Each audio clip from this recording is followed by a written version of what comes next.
Esses dias eu tava navegando pelo YouTube e o algoritmo me proporcionou a irônica bênção de descobrir um desenho sobre religião. Ele foi criado por Dinos Stamatopoulos, sempre um nome difícil, e foi exibido pela Adult Swim de 2005 a 2008. E com a sua adorável animação em stop motion e estrutura episódica que vislumbra um meio rigorosamente cristão protestante sob a perspectiva de um garoto de 11 anos, essa série expõe, da maneira mais crua, explícita e satírica possível, que há algo de podre no reino da cidade de Morroton. Cada episódio faz isso com base em um ensinamento bíblico diferente, mas eu creio que o primeiro, intitulado O Maior Presente de Deus, concatena perfeitamente a essência dessa série, e será, portanto, o objeto de estudo da nossa análise de hoje. Eu sou a Laura, e Deus me presenteou com a oportunidade de conhecer Morrowind.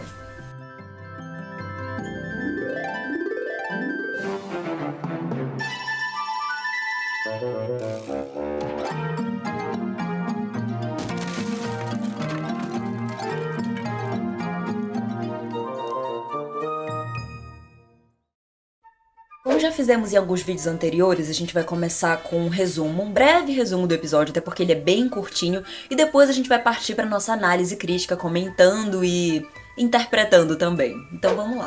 Um menino de 11 anos e sua família estão no carro a caminho da igreja. Ele é o protagonista da série. Orwell, um jovem comprometido a exercer a crença protestante da forma mais assídua possível. Mas, Laura, o que seria protestante? O protestantismo é uma vertente do cristianismo originada nas reformas religiosas do século XVI, um movimento propulsado pelo monge Martinho Lutero e que veio para bater de frente com a vertente que na época era a predominante, o catolicismo, o qual era detentor tanto de autoridade religiosa quanto de autoridade política. Há 3 princípios fundamentais no protestantismo, cuja compreensão pode nos ajudar a entender melhor as especificidades do movimento. O primeiro deles é a sola scriptura, frase em latim que significa somente a escritura. A sola scriptura é o princípio que defende a Bíblia como a maior fonte de autoridade na igreja, contrariando o apego à tradição característico da igreja católica. Algumas subvertentes do protestantismo interpretam a Bíblia de maneira bem literal, e outras têm um olhar mais crítico, levando em consideração o contexto histórico em que aquilo foi escrito e tudo mais. Mas o que é importante saber é que todos eles têm em comum essa priorização do estudo das escrituras. O segundo princípio é o sacerdócio universal dos crentes, que reforça o direito e o dever dos leigos cristãos de participar da administração da igreja e leva em consideração outras interpretações bíblicas diferentes daquelas já sacramentadas pela tradição. Esse princípio, em suma, defende a inclusão de todas as distinções da igreja sob uma única entidade espiritual, opondo-se ao sistema hierárquico católico que confere a autoridade e a administração da igreja a um grupo seleto de sacerdotes, que também ficam responsáveis pela mediação entre Deus e os crentes. Mas, na concepção protestante, todos deveriam ter o direito de praticar o sacerdócio, sendo leigos ou não, e se conectar com Deus diretamente, sem que precise necessariamente da mediação de outro ser humano. E o terceiro é a sola fide, que significa somente a fé e também conhecido como o princípio da justificação, que é a ideia de que caso você venha violar alguma das leis de Deus, e você ocasionalmente o fará, a graça concedida por ele a você não vai simplesmente sumir, pois a sua própria crença nele já te redimirá do seu pecado e o fará ser perdoado. Esse princípio contraria a concepção católica de que a remissão dos pecados poderia ser feita não somente pela crença, mas também pelas boas ações que você pode vir a praticar a fim de se tornar merecedor desse perdão. A concepção protestante, por sua vez, prega que, na verdade, ninguém é merecedor do perdão, não tem como merecer o perdão, e que as boas ações que você pode vir a praticar nada mais são do que uma consequência da sua crença em Deus e da graça que Ele, em sua misericórdia, concedeu gratuitamente a ti. E com esses princípios em mente, acredito que a nossa análise será mais clara e também terá uma base mais sólida. Há outros conceitos que eu quero abordar, mas a gente vai fazendo isso no caminho. Agora, voltando ao resumo. O carro da família passa pelo cinema da cidade, no qual vemos o Mágico de Oz em cartaz. Na frente dele, percebemos uma multidão enfurecida protestando contra o filme, com cartazes que dizem coisas como apenas Deus pode matar bruxas e macacos voadores são uma blasfêmia darwinista. Orwell parece super entusiasmado ao chegar na igreja, mostrando quanto a religião é algo importante para ele. No sermão, o reverendo aborda a importância da valorização do maior presente que Deus nos deu, a vida. E sustenta sua tese a partir da história de Lázaro, um personagem bíblico ao qual Jesus concedeu o milagre da ressurreição. De acordo com o reverendo, as pessoas que, portanto, rejeitam a vida, estão desrespeitando também a Deus. Os pais de Orwell parecem não levar muito a sério, mas ele, por sua vez, ficou comovido e motivado o suficiente para colocar aquele ensinamento em prática o mais rápido possível. O amigo de Orwell, Dewey, o convida para brincar e seus pais permitem, contanto que Orwell não aceitasse caronas de estranhos. E não era porque era perigoso e nem nada, mas porque ele estava usando o seu bom terno de domingo. No caminho, Orwell comenta que a fala do reverendo o fez pensar, e Dewey rebate que, quando se trata de fé e de Deus, ninguém deveria sequer pensar. Sem um motivo aparente, os dois decidem entrar no cemitério. E Orwell comenta que as pessoas ali enterradas não eram boas cristãs pelo fato de, ao contrário de Lázaro, terem rejeitado o maravilhoso e divino dom da vida. E Dewey se preocupa, visto que o seu avô estava enterrado ali, e os dois decidem ir à biblioteca tentar encontrar uma solução para esse problema. Chegando lá, eles se deparam com a bibliotecária, que está separando alguns livros denominados por ela como especiais. Dewey a pergunta se aqueles livros eram especiais por serem os que mais ensinavam, e ela responde que eles ensinavam até demais. Ironicamente, um dos títulos separados é o Fahrenheit 451, um romance distópico ambientado em uma realidade em que os livros são considerados ilegais e, por essa razão, são queimados. E caso você ainda tivesse dúvida, sim, era exatamente isso que ela estava planejando fazer. O engraçado é que na estante de livros recomendados encontram-se títulos como Um Guia para a Mentalidade Fechada e Compreensão, uma jornada para tolos. Uma garotinha chega para avisá-la que o Jimmy estava lendo os livros sobre arte renascentista de novo. Lembrando que o Renascimento é um movimento cultural e histórico pautado na valorização do ser humano e da ciência, mas a gente vai falar disso melhor mais pra frente. Orwell aproveita a distração da bibliotecária para pegar, na pilha dos livros destinados à fogueira, um livro chamado Necronomicon, uma ficção de terror que descreve numerosos rituais para ressuscitar mortos. Dewey parece aflito, visto que, ao roubar, seu amigo estava violando o 8º mandamento bíblico. Orwell, por sua vez, afirma que às vezes é necessário quebrar o mandamento para manter outro.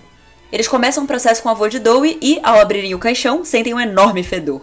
Orwell supõe que seja por conta das roupas e, como a sujeira aparentemente contrariava uma premissa cristã, e por ser desagradável mesmo, ele decide tirá-las. Orwell começa o ritual proferindo palavras estranhas, e quando Dewey afirma que elas não soam muito protestantes, Orwell responde que, pelo menos, não eram católicas. E acaba que o ritual realmente funciona. Um policial chega e questiona a presença deles ali. E em seguida, o velho recém-ressuscitado mata comendo seu cérebro para, em seguida, ir embora.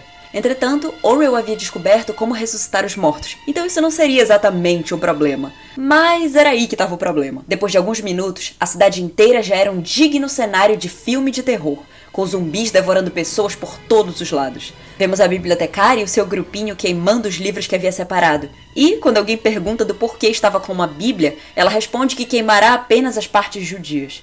Eles reparam no massacre e decidem usar os livros como armas, no sentido literal mesmo, porque... né? O pai de Orwell, Clay, que estava ali por acaso, escuta a conversa dos meninos. Os dois estão prestes a despir mais um corpo para ressuscitar. E apesar das roupas da mulher em questão nem estarem sujas, elas eram, de acordo com Orwell, reveladoras demais e a faziam parecer uma vagabunda. Clay pega os dois no flagra e leva Orwell para ter uma conversinha no seu escritório. Orwell diz ao pai que só queria ajudar a preservar o tal presente divino da vida, e Clay explica que havia outros meios de fazer isso. O pai pergunta por que Orwell despia as pessoas antes de ressuscitá-las, e a justificativa era que as roupas fediam e estavam cobertas de sangue. Porém, segundo o pai, seus corpos eram o que de fato fediam, seus nojentos e expostos corpos. Acontece que o real motivo do desespero coletivo não estava nos zumbis e muito menos no massacre que estavam causando, mas no fato de estarem pelados. Tal ato, segundo Clay, contrariava o 11º mandamento perdido, que pregava a vergonha pela própria anatomia natural. E ao saírem de casa, temos a constatação de que o problema era, de fato, a indecência. Então, Clay diz a Orwell que ele devia fazer o que tinha que ser feito. E era matar os zumbis? Psh, não. Ele deveria vesti-los. E agora, com a decência finalmente recuperada, os zumbis poderiam voltar a comer cérebros à vontade, enfim.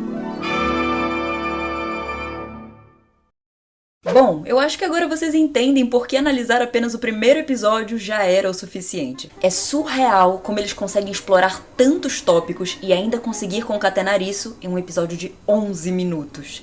Mas vamos lá. Eu não comentei isso, mas a primeira frase que se ouve no início do episódio é o trecho de uma música que diz: "A razão é a inimiga da fé". Música essa que estava sendo tocada no carro da família durante o caminho para a igreja. E ao longo do episódio é possível perceber momentos similares, como quando Dewey diz que quando se trata de fé, não se deve pensar, ou quando a bibliotecária da cidade afirma que vai queimar os livros que ensinam até demais, tendo na sua estante de recomendados os livros que literalmente te ensinam a não pensar. E é curioso observar as nuances dessas falas quando estabelecemos um diálogo entre elas e a própria vertente religiosa seguida por todos os personagens dessa série. As reformas religiosas do século XVI trouxeram consigo mudanças significativas para a civilização ocidental, sendo uma das raízes ideológicas do sistema econômico que hoje é predominante no mundo: o capitalismo. Valores protestantes, como a ideia de que o uso da razão humana era permitido e incentivado por Deus, pois ele mesmo a havia concedido, foram propulsores de inúmeros avanços científicos e tecnológicos ao longo da história. E pensar nesse backstory enquanto escuto a primeira frase de uma série protestante ser "a razão é inimiga da fé", e presencio uma das suas personagens tratar negativamente o darwinismo, que é o conjunto de estudos científicos relativos à teoria da evolução e que representou um grande avanço para a ciência mundial, me faz pensar se o outro lado dessa moeda não é um pouco mais obscuro. No sermão, o reverendo diz que a vida é tão preciosa quanto o dinheiro, o que, ao meu ver, também dialoga com essa relação entre as linhas ideológicas do capitalismo e do protestantismo. Em sua obra intitulada A Ética Protestante e o Espírito do Capitalismo, o sociólogo alemão Max Weber sugere que as concepções éticas e morais dos grandes empresários, como as suas perspectivas sobre o trabalho, o tempo e o dinheiro, eram, sobretudo, derivadas de concepções protestantes. O trabalho é uma vocação. Ele te dignifica e te recompensa não apenas com a qualificação divina, como também com riquezas materiais. E o reverendo parece saber muito bem disso, pois quando Orwell o aborda depois do sermão para dizer que concorda com as suas palavras, ele responde que é por isso que ele é pago. Mas por que exatamente ele é pago? Por proferir ensinamentos ou simplesmente para fazer com que as pessoas concordem com as suas palavras? Bom, talvez o que importe é que, no fim das contas, ele terá suas recompensas. Já Orwell, em sua ingenuidade e puro desejo de ser bom, busca pela sua recompensa na validação paterna, mas isso é assunto para outro vídeo, e, sobretudo, na validação divina. Apesar do princípio da justificação, um dos princípios fundamentais do protestantismo, defender a gratuidade da graça de Deus independente de qualquer mérito ou boa ação. Mas o ser humano, como bem sabemos, precisa de um propósito, algo com o qual se identifique e o faça adquirir a confirmação de que ele é, de fato, digno. E isso se ratifica no próprio conceito de Lutero, pioneiro das reformas, acerca da vocação, que ele define como uma missão divina dada por Deus. E apesar de todos os desastres, as intenções do Orwell são sempre boas. Em busca de respostas, ele recorre à biblioteca, que, na teoria, deveria ser uma fonte de conhecimentos. Mas, chegando lá, ele se depara com livros censurados por ensinarem até demais. Ressalto aqui o momento em que a bibliotecária, ao ouvir que alguém estava lendo sobre Renascimento, pareceu indignada e pronta para repreender. Agora, eu quero que você revisite as suas aulas de história. Você prestou atenção, né? Ao estudar o período do Renascimento, aprendemos que ele é marcado pela reconfiguração da estrutura política, econômica e cultural do Ocidente. A Idade Média, marcada pela supremacia da Igreja Católica, pelo sistema econômico feudal, pela descentralização política e pela censura, era gradativamente substituída pela centralização política, com a economia absolutista, pelo sistema econômico mercantilista, que marcava a transição entre o feudalismo e o capitalismo, pela supremacia da razão humana e pelas reformas religiosas. A reforma protestante, acima de tudo, veio para bater de frente com os preceitos e tradições da Igreja Católica. A separação entre Igreja e Estado, defendida por Maquiavel, e a reação de Martinho Lutero contra os abusos da venda de indulgências pela Igreja Católica, que era basicamente você comprar o seu perdão, todos eles são, de alguma maneira, influenciados pela reforma protestante. Com isso, convenhamos que é no mínimo irônico que o Renascimento seja renegado por uma adepta do protestantismo, protestantismo, uma vertente cujo surgimento foi um dos principais símbolos desse movimento cultural, o qual, inclusive, contribuiu para que mudanças na mentalidade e na estrutura cristã fossem sequer cogitadas. Então, Orwell decide roubar, justificando a violação do 8º mandamento bíblico, aquele que diz que você não deve roubar, com a afirmação de que às vezes é necessário quebrar o mandamento para manter outro. E essa seletividade é presenciada também em outros momentos do episódio. Aparentemente, assistir ao Mágico de Oz é uma coisa inaceitável, mas tá tudo bem queimar alguns livros e violar a sola escritura ao queimar a Bíblia só porque tem algumas partes dela que você não gosta. Aliás, você não gostava dessas partes porque elas eram judias, mas e o sacerdócio universal dos crentes, que concede aos indivíduos o direito de interpretar a Bíblia fora da comunidade cristã em geral? Esse deve ser bem dispensável também. Aparentemente, as pessoas que morreram não eram boas cristãs, mas tá tudo bem tentar manipular as suas vidas, o que, segundo a ética cristã, remete apenas ao Criador, e ainda por intermédio de práticas profanas, mas que, pelo menos, não são católicas. Os meninos decidem despir os corpos devido às roupas sujas, porém, se elas estiverem limpas, mas fizerem você parecer uma vagabunda, é melhor que você fique completamente nua mesmo. E, falando em despir, segundo o pai de Orwell, o 11º mandamento, citado convenientemente naquele contexto, prega a vergonha pela própria anatomia natural, a vergonha pela obra do seu próprio Criador. E tal vergonha era, de fato, tão grande que o clamor pela decência acaba prevalecendo sobre aquele que seria o maior de todos os presentes de Deus, a vida. E depois de identificar todas essas contradições, talvez você se pergunte por quê? Por que praticantes do protestantismo, que a priori foi responsável por exercer um olhar crítico sobre a vertente católica, cogitariam fechar seus olhos para a autocrítica e rejeitar aqueles que praticam outras crenças? Por que um movimento que lutou tanto contra as injustiças dos dogmas tradicionais, agora não apenas tem os seus próprios, como os usa para violar os seus próprios princípios fundamentais? Talvez pelo mesmo motivo da decência ser maior do que a vida, da censura ser maior que o conhecimento e do pai do Orwell ter inventado um 11º mandamento.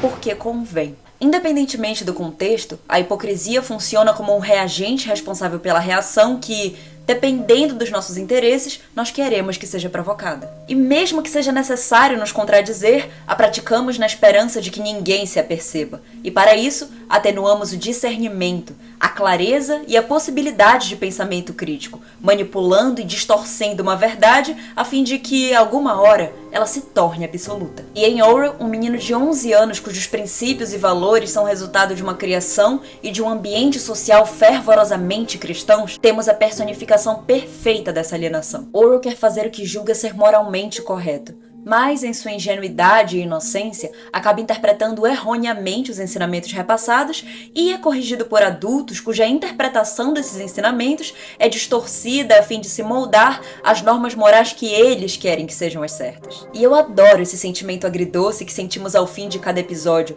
com a falsa sensação de final feliz e lição aprendida, quando na verdade ninguém parece ter aprendido nada. Chega a ser frustrante, mas acho que esse é o objetivo. É assim que a série cumpre o seu papel ao mostrar o que acontece quando as pessoas não são motivadas a pensar e a desenvolver um olhar crítico não apenas sobre religião, mas sobre qualquer coisa. Que, dentro de uma estrutura, há ciclos de alienação e imposição de ideologias moralmente ambíguas, tornando as vítimas da sua opressão em suas novas reprodutoras. E Moral Orwell não é, de maneira nenhuma, um ataque ao cristianismo, mas uma ferramenta de crítica que escracha e denuncia comportamentos absurdos cometidos pelas pessoas, nesse caso, da comunidade cristã, mas que se fazem presentes em qualquer contexto social, mostrando que somos frutos não apenas da nossa natureza, mas das influências do nosso meio. Moral Orwell nada mais é do que uma série que utiliza a sátira para expor as pessoas e o mundo em que habitam. The mind is a scary, scary, scary thing! Why? Because somewhere, way down deep inside, in its twisted catacombs and dank, dark hallways, there's an even scarier, more horribly monstrous entity. What?